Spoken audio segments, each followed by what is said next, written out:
સમાચાર સામે આવી રહ્યા છે। ભૂપેન્દ્ર ઝાલા બાદ વધુ એક પોન્ઝી સ્કીમનો પર્દાફાશ થયો છે અને આરોપી ઝડપાઈ ગયો છે। પોલીસને સફળતા હાથ લાગી છે। આરોપી નિરંજન શ્રીમાળીની ધરપકડ કરી લેવાઈ છે। નાવસ્ટાર વે નામથી તે એક કંપની ચલાવતો હતો। ગાંધીનગર સીઆઈડી ક્રાઇમ કરી રહી છે તેની પૂછપરછમાં અનેક ખુલાસા થઈ શકે તેવી પૂરેપૂરી શક્યતા છે। પાલનપુરથી પોન્ઝી સ્કીમ ચલાવતા નિરંજન શ્રીમાળી નામના આરોપીની ધરપકડ થઈ છે। ગાંધીનગર સીઆઈડી ક્રાઇમની કચેરીમાં આરોપીની પૂછતાછ કરવામાં આવી રહી છે।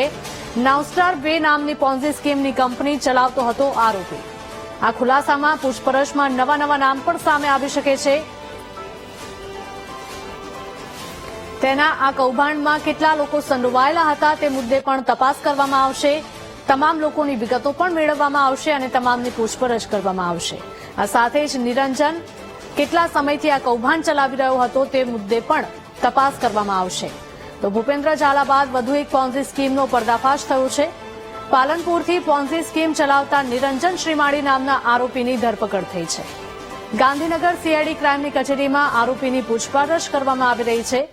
નાવસ્ટાર વે નામની કંપની પોન્ઝી સ્કીમની કંપની ચલાવતો હતો ત્યારે આરોપી સાથે કેટલા લોકો સંડોવાયેલા છે તે મુદ્દે પણ પૂછપરછમાં ખુલાસા થઈ શકે છે। બીઝેડ બાદ વધુ એક પોન્ઝી સ્કીમનું કૌભાંડ સામે આવ્યું છે। પાલનપુરથી પોન્ઝી સ્કીમ ચલાવતા નિરંજનની ધરપકડ કરવામાં આવી છે।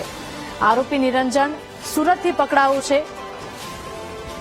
તો સીઆઈડી ક્રાઇમ બ્રાન્ચ દ્વારા તેની ધરપકડ કરીને પૂછપરછ કરવામાં આવી રહી છે। સીઆઈડી ક્રાઇમે કહ્યું 130 કરોડ રૂપિયા રોકાણકારો પાસેથી પડાવ્યા હતા। 86 કરોડ રૂપિયા પરત કરવાના હજુ પણ બાકી હોવાનું સામે આવી રહ્યું છે।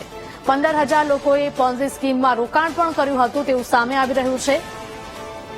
ત્યારે બીઝેડ બાદ વધુ એક પોન્ઝી સ્કીમનો પર્દાફાશ થયો છે।